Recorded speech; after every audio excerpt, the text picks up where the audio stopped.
আসসালামু আলাইকুম রহমতুল্লাহ।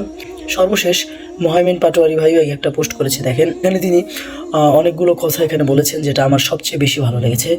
দেখেন তিনি এখানে বলেছেন যে শাহজালাল আন্তর্জাতিক বিমানবন্দরের অবশেষে তৃতীয় টার্মিনাল উদ্বোধনের পালা প্রধানমন্ত্রীর পক্ষ থেকে এসেছে।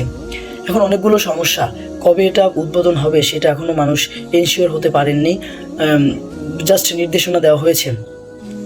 সো অলরেডি 2 বছর যাবৎ এই টার্মিনালটা এখানে পড়ে রয়েছে বিশাল দৈত্যাগারে, কিন্তু এর কখন চালু হবে, কখন কি হবে, এটা নিয়ে কেউ নিশ্চিত কোনো তথ্য দিতে পারেননি। এই যে 21,000 কোটি টাকা ব্যয় এটি তৈরি করা, এটার মূল ফায়দাটা কি হলো সেটা এখন পর্যন্ত জানা যায়নি। দেখেন এই 21,000 কোটি টাকা যদি কোনো বাজেট বা কোনো কোথাও ব্যয় করা হতো তাহলে 200 কোটি টাকা আসতো। হিসাব করলে মাসে প্রায় 200 কোটি টাকা বাংলাদেশ পেত, কিন্তু এর রাজস্ব আসতো সেটা তো অগণিত রাজস্ব আসতো।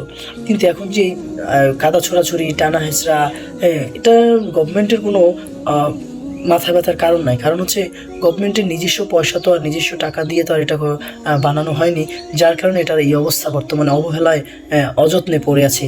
এটা কবে উদ্বোধন হবে? এবং মেইন প্রবলেম হচ্ছে এর ভিতরে নেটওয়ার্ক সমস্যা, এবং হচ্ছে এটা ভেঙে গেলে ওটা ভেঙে গেলে, এই নিয়ে এখন পর্যন্ত মানুষ এর বিরুদ্ধে বা এর নিশ্চয়তা দিতে পারেননি। এখন পরবর্তী সরকার কখন এটা উদ্বোধন করবেন, কখন মানুষের ভোগান্তি দূর হবে, এটা নিয়ে অনেক কনফিউশনে মানুষ পড়ে গেছেন।